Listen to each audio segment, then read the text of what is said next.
শুভ নববর্ষ। সবার কি সকালের নাস্তায় পান্তা ইলিশ, রমনার বটমূলে ঘুরতে যাওয়া, এই মেলা সেই মেলা, শহুরে মেলা গ্রাম্য মেলা, সব মেলা করা শেষ হলো, নাকি পহেলা বৈশাখের আরও কিছু বাকি আছে? সবাই তো সকালবেলা হয়তো ইলিশ পান্তা খেয়েছেন, আমরা কিন্তু খাইনি। কেন খাইনি সেটা নিয়ে আর বিতর্ক করার কোনো প্রয়োজন নেই। তো চলেন আজকের ব্লগটা শুরু করা যাক। আজ আমাদের বাসায় পহেলা বৈশাখ উপলক্ষে কোনো আয়োজন নেই। এমনিতেই বাসায় যেহেতু সবাই আছি, এই জন্য একটু রান্নাবান্না করতেছিলাম। তো ফার্স্টে আমি গরু মাংসটা হাতে মেখে বসাবো, সেটারই প্রিপারেশন করতেছিলাম। আর আমাদের পহেলা বৈশাখ বা আমার পহেলা বৈশাখ বলতে কি জানেন, ফেসবুক থেকে ইনস্টাগ্রাম, ইনস্টাগ্রাম থেকে টিকটক, টিকটক থেকে ফেসবুক, আবার ইউটিউব, এভাবেই আমি পহেলা বৈশাখ পালন করতেছি। আপনাদের কি অবস্থা?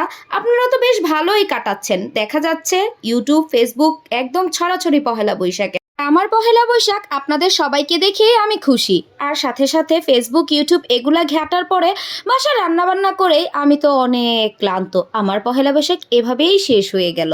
তো যাই হোক, পহেলা বৈশাখের বিষয়টা বাদ দেই, এবার আবার চলে আসি রান্নাবান্নাতে। তো হাতে মেখে তো গরু মাংসটা বসাই দিলাম, দেখতেই পাইলেন কি কি হচ্ছে, মশলা দিয়েছিলাম, লাস্টে আবার হচ্ছে গিয়ে লবণ দিতে ভুলে গিয়েছিলাম, সেটাও দিয়ে বসাই দিলাম। এবার হচ্ছে করলা ভাজি করব, উস্তা ভাজি করব। এটা একদমই করলা না, এটা হচ্ছে উস্তা। তো উস্তা ভাজিটা করতেছিলাম আর সাথে ভাবতেছিলাম যে আজকের দিনটা কি করা যায়। পরে বাইরে তাকানোর পরে মনে হলো কোনো কিছু করার দরকার নেই, তার চেয়ে বেটার বাসায় বসে বসে মোবাইলে সবাইকে স্ক্রল করে করে দেখতে থাকি, সেটার মধ্যেও একটা আলাদা আনন্দ আছে। ঠিক বলছি না বলেন? যাই হোক, আলাদা বকবক বাদ দেই, এবার হচ্ছে রান্নাবান্নায় চলে আসি। তো আমি এখানে গরুর মাংস আমার কষানো শেষ, উস্তাবাজি কিন্তু করা শেষ। এরই মাঝে আমার মনে হলো আমি একটু কফি বানাই খাই, কারণ আমার বেশি পরিমাণে একটু ক্লান্ত লাগতেছিল। আমার মাথা টাথা ধরে থাকলেই আমি একটু চা নিলে কফি খাই, এসব খাওয়ার জন্য কোনো গরম লাগে না।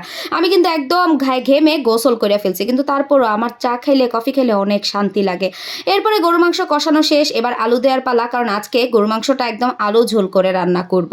যেহেতু অনেক গরম পড়ছে, আর গরমের মধ্যে আলু ঝোল করে গরু মাংস খেতে বেশি ভালো লাগে, বুঝেন নাই ব্যাপারটা?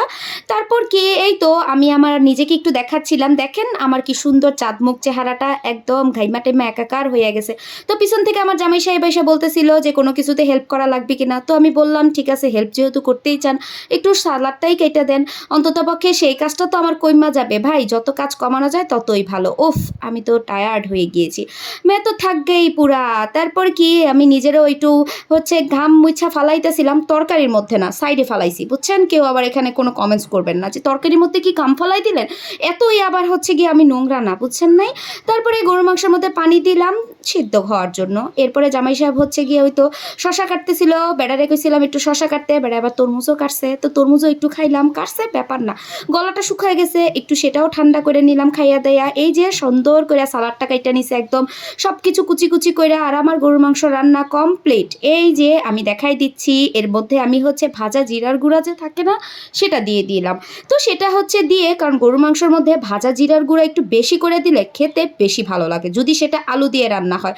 আর এই যে গরু মাংস রান্না বান্না শেষ, এবার আমাদের ভাত খাওয়ার পালা। তো ভাত খাওয়ার আগে অবশ্যই সালাডটা মেখে নিতে হবে, তো সামান্য একটু লবণ দিয়ে আমি সালাডটা একটু মেখে নিলাম। আর আজকের সালাদ কাটাটা অনেক সুন্দর হয়েছে, এটা অবশ্য বলা চলে। এরপর থেকে নেক্সট সবসময় আমার জামাইরে দিয়েই কাটামো, সালাদ বেচারায় ভালো কাটতে পারে, এই জন্য তাকেই সালাদ বানানোর দায়িত্ব দিব। এই যে গরু মাংস দিয়ে ভাত খাইতেছিলাম, যদিও বিকালবেলা আমাদের একটু বাইরে যাওয়ার চিন্তা ভাবনা আছে, কোথাও না, আমার বাসার সামনে একটা সুন্দর জায়গা আছে, সেই জায়গাটাই ঘুরতে যাব। সেটা আজকের ব্লগে শেয়ার করব না, আগামীকাল সেটা শেয়ার করব। আজকের মতো টাটা, বাই বাই।